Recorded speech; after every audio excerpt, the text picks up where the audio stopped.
Oi gente, tudo bem? Aqui é o professor Vitor do CR Cursos e hoje eu trouxe aí para vocês a correção da parte de História da prova para soldado da PM, tá? Que teve, no caso, PM do estado de São Paulo, que teve aí no dia 12 de fevereiro, certo? Vamos lá, vamos começar então. Questão 36. A 8 de janeiro de 1918, antes, portanto, do fim da guerra, o presidente dos Estados Unidos, Woodrow Wilson, divulgou um plano de 14 pontos destinado a orientar as discussões de paz. Tá? Bom, aí o enunciado da questão ele fez referência aos chamados 14 pontos de Wilson. Tá? No caso, ele formulou 14 pontos distintos que eram propostas de natureza essencial para um possível acordo no pós-Primeira Guerra Mundial. Tá? E esses 14 pontos nada mais foram do que um conjunto de princípios diplomáticos desenvolvidos pela administração do então presidente norte-americano durante esse período da Primeira Guerra Mundial. E eles foram planejados como uma declaração dos objetivos de guerra americanos, bem como para fornecer um caminho de paz após essa guerra, após a Primeira Guerra Mundial. Esses pontos, lembrando, eles eram altamente progressistas e, quando anunciados em janeiro de 1918, foram bem recebidos. O problema é que existiam algumas dúvidas com relação à viabilidade da implementação desses pontos num sentido pragmático. Tá? Naquela altura, em 1918, a Alemanha ela já tinha se aproximado dos aliados por uma paz baseada nas ideias do Wilson e um armistício foi assinado, foi concedido. Tá? O problema é que na Conferência de Paz de Paris que se seguiu, lembram lá naquela conferência onde foi elaborado o Tratado de Versalhes que impôs, na verdade, uma série de sanções à Alemanha, Então, na Conferência de Paz que se seguiu, muitos desses pontos, muitos dos pontos colocados pelo Wilson, Woodrow Wilson, foram postos de lado, tá? À medida que a necessidade de reparações, a concorrência imperial e o desejo de vingança com relação à Alemanha tinham precedência, certo? Basicamente, de forma geral, é disso que trata os 14 pontos e foi essa recepção que as nações, no caso as nações europeias, tiveram dele. Tá? Vamos olhar um pouquinho então as alternativas. E aí, a questão está pedindo assinale a alternativa que apresente uma das proposições desse plano. Então, a gente vai ter que analisar as alternativas para ver se elas estão em conformidade com as 14 proposições dos pontos de Wilson, com os 14 pontos de Wilson. Vamos lá. Alternativa A. Os territórios alemães invadidos pela França ao longo do século XVIII deveriam ser devolvidos, inclusive a contestada região da Alsácia-Lorena, e caberia aos franceses a desmilitarização de todas as suas fronteiras. Bom, na verdade, o oitavo dos 14 pontos de Wilson, ele afirmava algo bem diferente, totalmente contrário na realidade. No caso, ele afirmava que todo o território francês deveria ser libertado, libertado dos alemães, e as porções invadidas restauradas, e o mal feito à França pela Prússia em 1871, na questão da Alsácia-Lorena, que perturbou a paz do mundo por quase 50 anos, deveria ser corrigido, a fim de que a paz pudesse mais uma vez ser assegurada ao interesse de todos, certo? Então, basicamente, o oitavo ponto dos 14 trouxe uma afirmação totalmente contrária ao que está escrito aí na alternativa A. E, portanto, a alternativa A ela está incorreta, certo? Agora, a alternativa B, Um Estado polonês independente deveria ser estabelecido compreendendo os territórios habitados por populações incontestavelmente polonesas, às quais seria mantido um acesso livre e seguro ao mar. Tá? E, bom, A alternativa B, ela está de acordo com um dos pontos dos 14, né? No caso aí está de acordo com o 13º ponto dos 14 pontos de Wilson, segundo o qual deve-se erigir ou construir um Estado polonês independente que deve incluir os territórios habitados por populações indiscutivelmente polonesas, que devem ter acesso livre e seguro ao mar, e cuja independência política e econômica e integridade territorial devem ser garantidas pelo Pacto Internacional, certo? Então, aí a alternativa B, né, ela está de acordo com o 13º ponto dos 14 pontos de Wilson e, portanto, está correta, certo? Então, a resposta da questão 36 é a alternativa B, tá? A alternativa C, vamos dar uma olhada aí para ver por que ela está incorreta. As tropas francesas deveriam desocupar a região dos Balcãs, onde se formaria uma única nação que congregasse todos os povos com origem eslava, que ficaria sob a proteção da Grã-Bretanha e do Império Turco Otomano. Bom, a alternativa C, ela está incorreta, tá?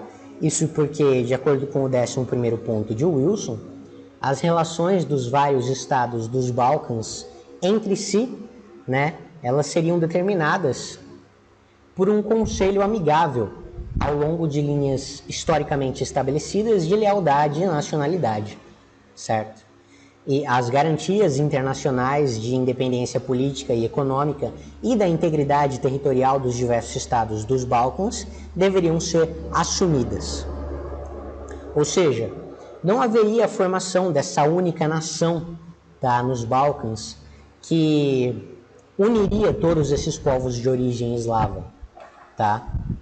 No caso aí, além disso, né, o território também não ficaria sob a proteção da Grã-Bretanha e do Império Turco Otomano, tá? Haveria aí as relações entre os estados dos Balcãs seriam determinadas por um conselho amigável entre eles, tá? De linhas historicamente estabelecidas de lealdade e nacionalidade. Isso de acordo com o 11º ponto dos 14, tá? Então, a alternativa C também está incorreta. A alternativa D. A Alemanha, a Rússia e a Sérvia deveriam ser responsáveis pelo conflito mundial, ser desmilitarizadas, perder espaços coloniais e pagar indenizações aos países que foram vítimas de agressão. Bom, como nós já comentamos, os 14 pontos de Wilson, eles não pretendiam, né, sancionar, eles não pretendiam punir, mas eles pretendiam criar um caminho para a paz no pós-Primeira Guerra Mundial, tá? Eles eram um conjunto de princípios diplomáticos, certo? Que visavam garantir a paz e não punir, tá? E, portanto, a alternativa D está incorreta também. Agora, a alternativa E. Os espaços coloniais na África e na Ásia deveriam respeitar as diretrizes das suas respectivas metrópoles e quaisquer movimentos em direção à autonomia nacional das colônias precisariam ser chancelados pela Liga das Nações. Bom, isso daí também está incorreto, tá? Porque, de acordo com o 14º ponto, né? Opa, desculpa. O 14º não. De acordo com o 5º ponto, um ajuste livre, aberto e absolutamente imparcial de todas as reivindicações coloniais deveria ser feito, tá? Então, o 5º ponto dos 14 previa isso, previa esse ajuste livre, aberto e imparcial das reivindicações coloniais, tá? Que seria baseada na estrita observância do princípio de que, ao determinar todas essas questões de soberania, os interesses das populações envolvidas, das populações coloniais, deveriam ter igual peso com as reivindicações equitativas do governo, cujo título deve ser determinado, tá? Então, no caso aí, as colônias lá da África e da Ásia, elas não teriam que seguir as orientações das suas respectivas metrópoles. Elas, no caso, elas teriam essa autonomia, certo? E poderia haver um ajuste livre, aberto e imparcial das reivindicações por parte dessas colônias, beleza? Além de não haver a necessidade, né, do chancelamento por parte da Liga das Nações, tá? Criada também após a Primeira Guerra Mundial, aliás. Beleza? E por isso, então, a alternativa E também está incorreta. Logo, a resposta da questão 36 é a alternativa B. Agora, seguindo, vamos para a questão 37, tá? Vamos lá. Podemos dividir a Segunda Guerra Mundial em 3 fases. A primeira, que vai de 1º de setembro de 1939 a 22 de junho de 1941. A segunda, de 22 de junho de 1941 a 3 de setembro de 1943. E a terceira, que se estendeu de 3 de setembro de 43 a 2 de setembro de 45. Bom, o enunciado aí da questão, então, ele trouxe para a gente as 3 fases da Segunda Guerra Mundial, né? Cada uma dessas fases apresentando características específicas. E aí, no caso, a questão, ela vai pedir para a gente, né, as características da segunda fase. Aí, a segunda fase da Segunda Guerra Mundial começou com, no caso aí, a questão, ela quer saber da gente, né, o que desencadeou a segunda fase da Segunda Guerra Mundial, né? A segunda fase da Segunda Guerra Mundial começou com que fato, certo? A gente precisa ter esse conhecimento para poder responder à questão 37. E no caso aí, a Segunda Guerra Mundial, a segunda fase da Segunda Guerra, ela foi caracterizada, né, pelo equilíbrio das forças, tá? No caso, o equilíbrio entre as alianças do eixo e dos aliados. E ela se iniciou em 1941, tá? No caso aí, em 22 de junho de 1941, com a invasão da União Soviética pelos alemães, terminando em 43 com a capitulação da Itália, tá?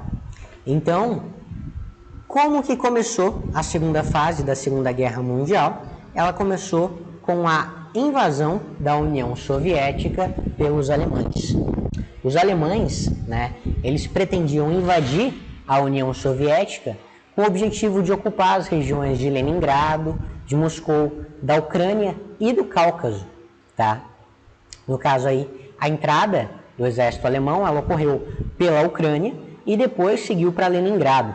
Quando as forças de Hitler chegaram a Moscou, em dezembro de 41, elas acabaram sendo contidas, elas acabaram enfrentando a resistência do Exército Vermelho, do Exército Comunista, tá? Do Exército Soviético. E ainda durante a segunda fase, paralelo ao conflito na Europa, nós tivemos os atritos entre as forças do Japão e dos Estados Unidos, tá? No caso aí, um fato importante dessa segunda fase foi o ataque japonês à base naval norte-americana no Havaí de Pearl Harbor, tá? Como uma resposta aos embargos comerciais que partiram dos norte-americanos, isso daí em 1941, tá? Esse foi outro fato importante, o que desencadeou a guerra lá, a Guerra do Pacífico, né? Aqueles conflitos travados entre os Estados Unidos e o Japão, certo? E basicamente, além disso, durante essa fase, ocorreu o equilíbrio de forças, como eu disse no início, como eu mencionei no início, né? O equilíbrio das forças entre os aliados e o eixo, porque na primeira fase, o eixo ele se sobressaiu sobre os aliados, ele obteve importantes vitórias sobre os aliados, mas nessa segunda fase, né, com a derrota dos alemães na Batalha de Stalingrado e com a derrota do Japão na Batalha de Midway, houve o reequilíbrio das forças, tá? Então, basicamente, foram esses os principais fatos aí da segunda fase da Segunda Guerra Mundial, certo? E depois dessa explanação, vamos analisar aí as alternativas para ver qual delas está de acordo com a historiografia. Vamos lá. Alternativa A. A invasão da Normandia pela Força Aérea Britânica, que obrigou a Alemanha a assinar um tratado de não agressão com a União Soviética e romper a aliança com o Japão. Foi isso que deu início à segunda fase? Não, como nós já mencionamos, como eu já mencionei, a segunda fase da Segunda Guerra, ela teve início com a invasão da União Soviética pelos alemães, né? Eles invadiram lá pelo território ucraniano, certo? E não com a invasão da Normandia pelos britânicos. Além disso, a Alemanha, ela, em meio à guerra, ela não assinou um tratado de não agressão com a União Soviética e nem rompeu a sua aliança com o Japão, certo? No caso, houve sim um tratado de não agressão assinado entre a Alemanha e a União Soviética, mas ele foi assinado antes mesmo do início da Segunda Guerra Mundial, tá? E ele foi rompido a partir da invasão da União Soviética pelos alemães, certo? Então a alternativa A ela está incorreta. A alternativa B, agora, a invasão da Manchúria pelo Japão, com o objetivo de se aproximar das fronteiras soviéticas e a formação da aliança bélica entre a França e a Bulgária. Não, como nós já dissemos, como eu já disse, repetindo mais uma vez, não foi isso, não foi a invasão da Manchúria pelo Japão que deu início à segunda fase, mas sim a invasão da União Soviética pelos alemães. Além disso, a Manchúria ela havia sido invadida pelo Japão antes do início da Segunda Guerra, tá? Agora, dando prosseguimento à alternativa C, a forte resistência das forças bélicas francesas contra os ataques da aviação alemã, situação que fez com que os nazistas pedissem um cessar-fogo? Na verdade, não, né? Os franceses, eles tiveram o seu território tomado, né? Isso logo no início da Segunda Guerra Mundial. Tiveram o seu território tomado pelos alemães, tá? E essa dominação alemã no território francês se manteve até mais ou menos o final da Segunda Guerra, até 1944, né? Quando nós tivemos lá o dia D, numa tentativa de retomar o norte da França, que havia sido tomado pelos nazistas, certo? Mas, não foi a forte resistência das forças bélicas francesas contra os alemães que deu início à segunda fase, tá? Os alemães, ou melhor, os franceses, eles não resistiram à invasão alemã, eles não conseguiram resistir, certo? Então a alternativa C também está incorreta. A alternativa D, o ataque alemão à União Soviética e ainda em 1941, o ataque japonês à base naval de Pearl Harbor, o que provocou a entrada dos Estados Unidos na guerra. Está correto. Como nós já falamos, como eu já disse, como eu já comentei, o que provocou, né, a segunda fase da Segunda Guerra Mundial foi exatamente o ataque alemão à União Soviética, quebrando aquele tratado de não agressão assinado antes da guerra, né? E além disso, essa segunda fase ela também foi marcada pelo ataque japonês à base naval de Pearl Harbor, o que levou à entrada dos Estados Unidos na Segunda Guerra Mundial, certo? Então a alternativa correta é a alternativa D, D de dado, tá? A alternativa E está incorreta porque, vamos lá, a queda do governo de Mussolini e a saída da Itália da guerra, o que provocou em 1942 a declaração de guerra da Alemanha contra a França e a Grã-Bretanha. Não. No caso aí, a queda do governo de Mussolini só aconteceu lá em 1943, tá? E a Alemanha já havia declarado guerra à França e à Grã-Bretanha, lá na primeira fase, certo? Então, a alternativa E, ela está incorreta. Resposta da questão 37, a alternativa D de dado. Seguindo. Questão 38. Vamos ler do que trata essa questão. Teve rígida organização hierárquica, dividido em alas. Usou uniforme, camisa verde com gravata preta. O símbolo era a letra grega sigma. Adotou o lema Deus, Pátria e Família. Havia um cumprimento com o braço direito levantado e pronunciando a palavra Anauê, da língua tupi, um grito de guerra ou saudação. Apoiou o golpe do Estado Novo. Fez antes homenagens a Vargas em comícios e desfiles. O excerto faz referência... Esse excerto, esse enunciado, o enunciado da questão 38, ele está fazendo referência a um grupo político de extrema-direita que surgiu aí durante o período da Era Vargas, tá? Que foi um período que nós tivemos aqui no Brasil, no qual Vargas, né, ele permaneceu no poder, certo? Bom, o grupo político ao qual esse excerto faz referência, ele se chama Ação Integralista Brasileira, tá? O excerto, ele traz todas as características desse grupo extremista que surgiu lá em 1932, em meio à Revolução Constitucionalista, que ocorria aqui em São Paulo, né? E ele apresentava todas essas características, além de também se inspirar, né, no fascismo europeu, em especial nas características do fascismo italiano, tá? Então, a resposta da questão 38 é a alternativa B, Ação Integralista Brasileira, certo? Seguindo para a próxima, questão 39. No fim de 1946, Dutra tomou posse e começaram os trabalhos da Constituinte. Em setembro, era promulgada a nova Constituição Brasileira, que se afastava da Carta de 1937, optando pelo figurino liberal-democrático. Em alguns pontos, entretanto, houve continuidade entre a Carta de 37 e a Constituição de 45. Em relação à Constituição de 46, é correto afirmar que... Então, essa questão ela exige conhecimentos acerca da Constituição de 1946. Vamos ler as alternativas, né? Porque as alternativas elas vão trazer características a respeito da Constituição.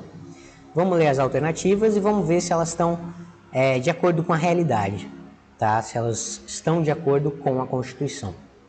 Vamos lá, alternativa A. O Poder Executivo seria exercido pelo Presidente da República, eleito por voto direto e secreto por um período de 5 anos, e suprimiu-se a representação profissional na Câmara dos Deputados, prevista na Carta de 1934. Bom, essa alternativa está correta, tá? Isso porque essa nova Constituição brasileira, ela reforçou os valores da democracia e ela consolidou a instalação desse sistema pela primeira vez no Brasil, tá? O sistema político que surgiu dessa nova carta, ele foi baseado num sistema representativo, com eleições para os cargos em todas as esferas da federação. No caso aí, na União, nos estados e nos municípios, certo? Nós teríamos eleições em cada uma dessas esferas da federação. E no caso da presidência, foi definido sim um mandato de 5 anos, só que sem direito à reeleição, tá? E seria eleito aí, no caso, aquele que tivesse a maioria dos votos em um turno único. Um detalhe importante que essa alternativa também trouxe e que está correto, né, é que foi esse rompimento entre a Constituição de 46 e a Constituição de 34. Isso porque na Constituição de 34 havia a previsão de representação profissional, ou seja, um sistema no qual haviam deputados do povo e deputados profissionais. No caso, deputados aí, como por exemplo, deputados dos profissionais liberais, tá? Que eram eleitos pela respectiva entidade de classe. No caso aí, os médicos elegiam um deputado para representá-los, certo? Deputados representantes dos profissionais liberais, por exemplo, tá? Com a Constituição de 46, isso foi deixado de lado. Essa representação profissional foi deixada de lado. E existe apenas a representação do povo. Existem apenas hoje, no caso com a Constituição de 46 e também com a Constituição de 88, deputados do povo, representantes do povo, certo? Então a alternativa A, ela está correta, está corretíssima, tá? Vamos ver por que a alternativa B está incorreta. O poder legislativo passou a ser bicameral, composto pelo Senado Federal e pela Câmara dos Deputados, recebendo a prerrogativa de elaborar e aprovar a lei orçamentária anual. Bom, o poder legislativo ele realmente tornou-se bicameral, tá? Composto aí pelo Senado e pela Câmara. Os cargos do legislativo, no caso, eram de deputados e senadores, deputados com mandato de 4 anos e senadores com mandatos de 8, certo? Em conformidade, inclusive, com a Constituição de 88. Só que o orçamento, ele voltou a ser do tipo misto, tá? O executivo, ele elaborava o projeto de lei do orçamento e o encaminhava para discussão e votação nas casas legislativas. E os legisladores, por sua vez, eles poderiam também, co-participar através de emendas, tá? Eles poderiam emendar esse projeto elaborado por quem? Pelo executivo, tá? Então a alternativa B está incorreta, porque ela disse que o poder legislativo ele recebeu a prerrogativa de elaborar e aprovar a lei orçamentária anual, quando na realidade a prerrogativa dele era de apenas aprovar. E também, ele poderia participar através de emenda se quisesse, mas quem elaboraria o projeto de lei seria o executivo, tá? Então o orçamento era do tipo misto. Por isso a alternativa B está incorreta. A alternativa C agora, vamos lá, vamos ver por que ela está incorreta. Os poderes dos chefes de executivo, do executivo, nos níveis federal, estadual e municipal, foram ampliados e dessa forma as atribuições do legislativo e do judiciário foram bastante enfraquecidas. Então, está errado, porque a Constituição de 46, ela manteve um regime republicano de governo e a forma federativa de Estado. Ou seja, o poder político deixou de ser concentrado totalmente na federação, na União, como era antes com a Constituição de 37, quando ele era todo concentrado na figura do presidente da República, representado por Vargas. E aí ele tornou-se federal. O poder político, no caso, ele se espalhou por todos os estados da federação. Houve um retorno, do princípio da separação e da independência dos poderes também, que havia sido abolido, pela Constituição Polaca de 37 também, certo? Então, não, a Constituição de 46, ela não tinha essa tendência centralizadora, Ela restabeleceu o regime republicano, contrariando a Constituição de 37, que tinha sim uma tendência centralizadora. Mas não houve, o enfraquecimento dos poderes legislativo e judiciário, mas sim o seu fortalecimento, certo? Por isso a alternativa C, está incorreta. Agora a alternativa D.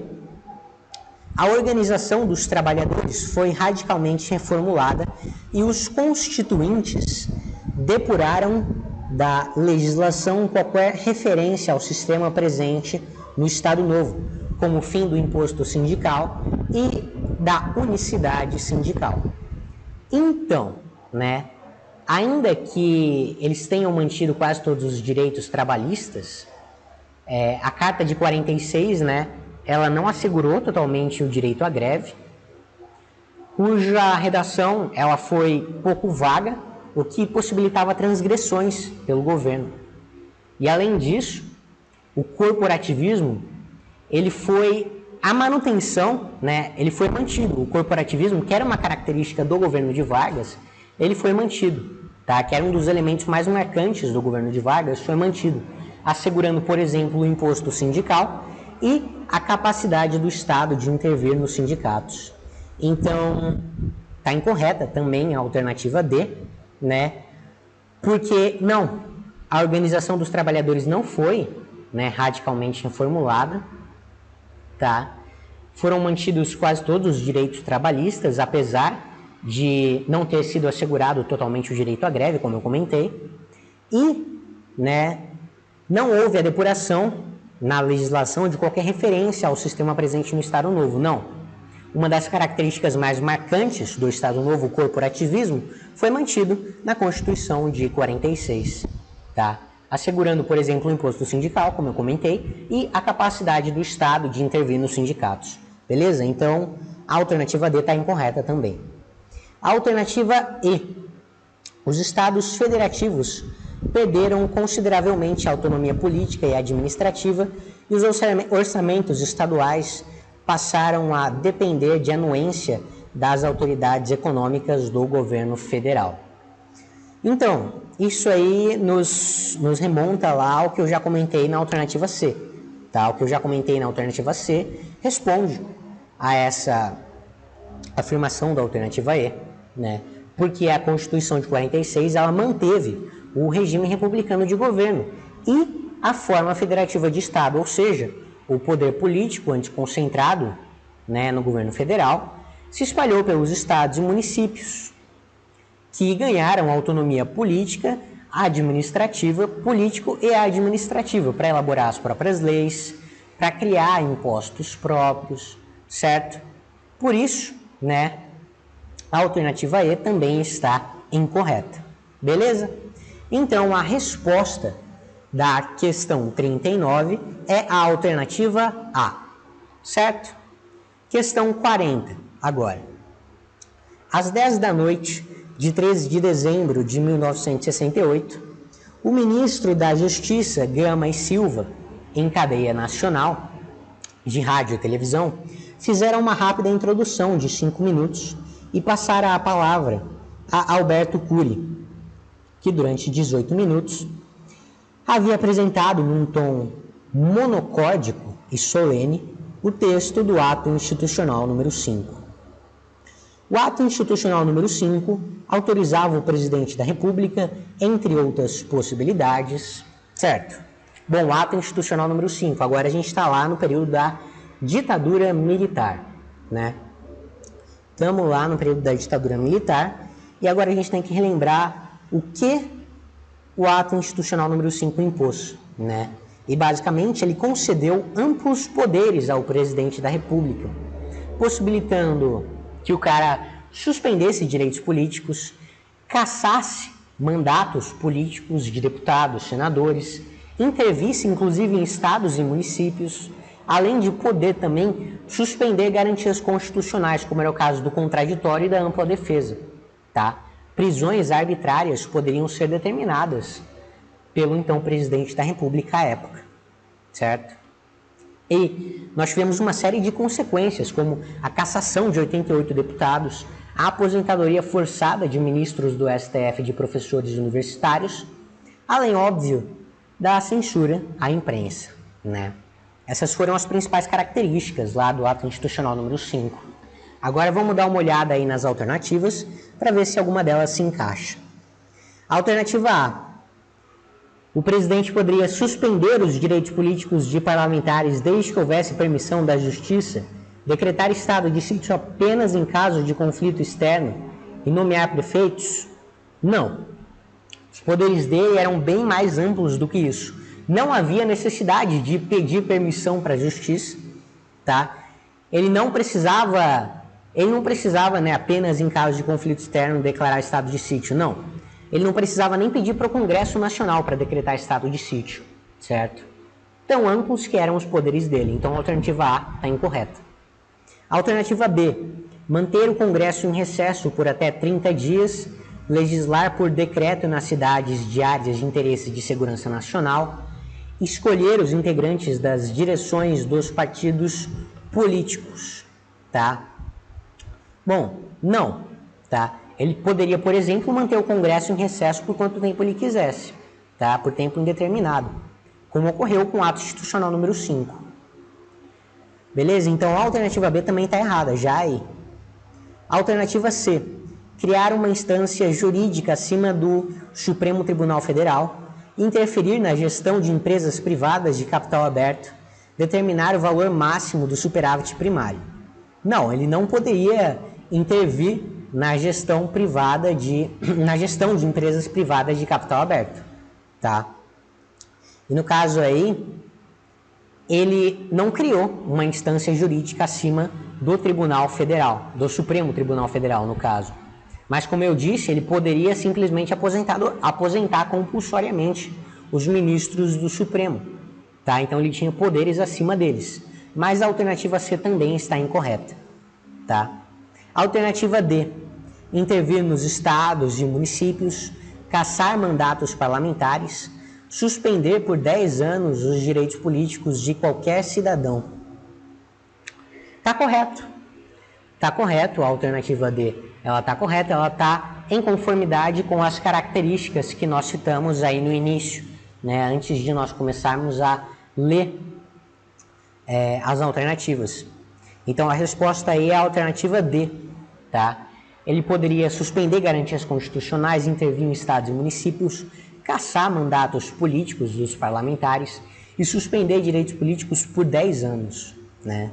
Eram amplos os poderes do presidente da República. A alternativa aí está incorreta, né? Porque ela traz a interferir na direção de empresas privadas consideradas de segurança nacional, tá? Ela está incorreta, a alternativa E, por conta disso, certo? Então, a resposta da questão 40 é a alternativa D. Questão 41 agora. Salvo engano, a última questão, né? Vamos lá. Em 1984, pela primeira vez em 20 anos, a sucessão presidencial não seguiu os trâmites normais do período militar. Por um lado, o governo procurava evitar a emenda Dante de Oliveira. Por outro, não conseguia controlar as divergências internas do PDS, o Partido Democrático Social, em torno da definição de um candidato à presidência. A emenda Dante de Oliveira seria votada. Entretanto, apesar de o envolvimento nas manifestações representar a vontade da maioria da população brasileira em restabelecer eleições diretas, a emenda acabou sendo rejeitada em 25 de abril de 1984. Com a derrota da emenda Dante de Oliveira, bom, a gente tem que ver então, a gente tem que saber o que ocorreu após a derrota da emenda Dante de Oliveira, certo? Certo. No caso aí, a emenda Dante de Oliveira era uma proposta de emenda à Constituição que recebeu esse nome em homenagem ao idealizador do projeto, né? Ao deputado idealizador do projeto, que visava restabelecer eleições diretas para a presidência da República, tá? E mesmo com grande apoio populacional, ela acabou não sendo aprovada. E o que ocorreu após a derrota da emenda Dante de Oliveira? Bom, a oposição, né, ela se conformou e ela basicamente acatou a opção de eleger indiretamente, por meio do colégio eleitoral, né, por meio do Congresso Nacional, um presidente civil, certo?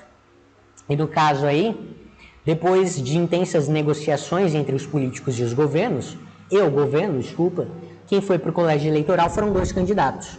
O Paulo Maluf, pelo PDS, que era o partido de base do governo militar, e Tancredo Neves, pelo PMDB, que era o partido de oposição, tá? Que reunia lá os integrantes do MDB, que era o antigo partido que existiu lá com o estabelecimento do ato institucional número 2, que extinguiu o partido político, etc. e tal. A gente tinha Arena e MDB. Arena era o partido dos militares, MDB era o partido de oposição, certo? Então a gente tinha aí Paulo Maluf pelo governo militar e Tancredo Neves pelo PMDB. Uma observação importante, né, é que nesse meio tempo, algumas das lideranças do PDS, elas não aceitaram a candidatura do Maluf, tá? E essa divisão interna no partido acabou resultando em um outro partido, que era o Partido da Frente Liberal, tá? O PFL, que decidiu apoiar Tancredo Neves, tá? Mas para isso, José Sarney, que era um antigo membro do PDS, ele concorreu como vice de Tancredo, certo?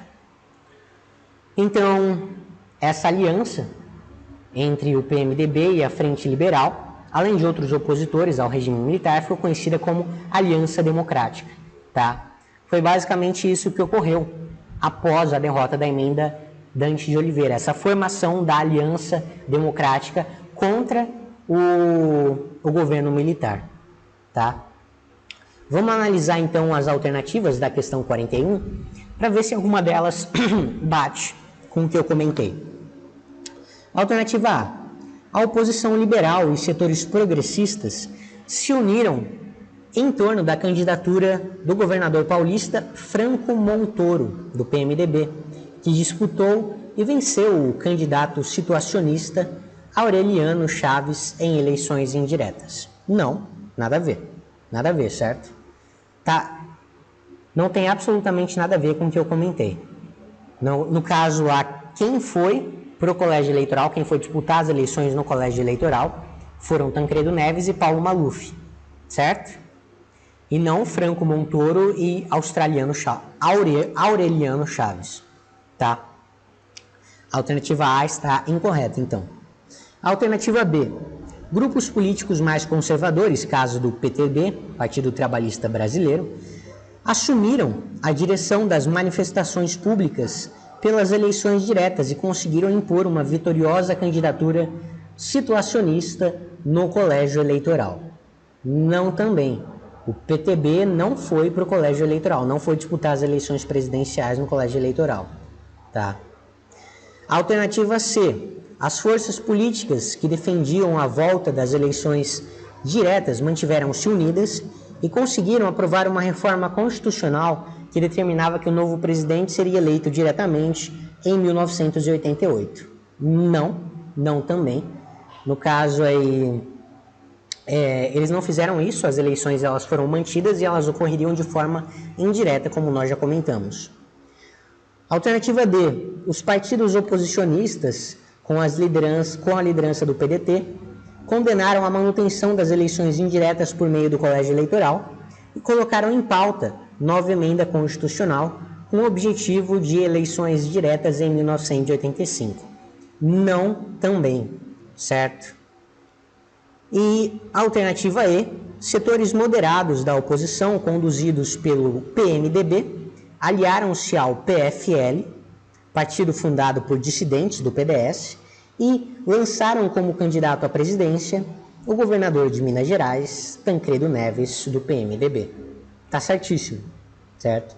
Como nós comentamos, né, depois da derrota da emenda Dante de Oliveira, a oposição, o povo que fazia parte da oposição, se juntou, né, e acabou levando o Tancredo Neves lá para o colégio eleitoral para disputar com o Paulo Maluf, né, e o vice dele seria o José Sarney, do PDS, ou melhor, José Sarney, do PFL, né, que era um partido resultante de dissidências internas no PDS, tá?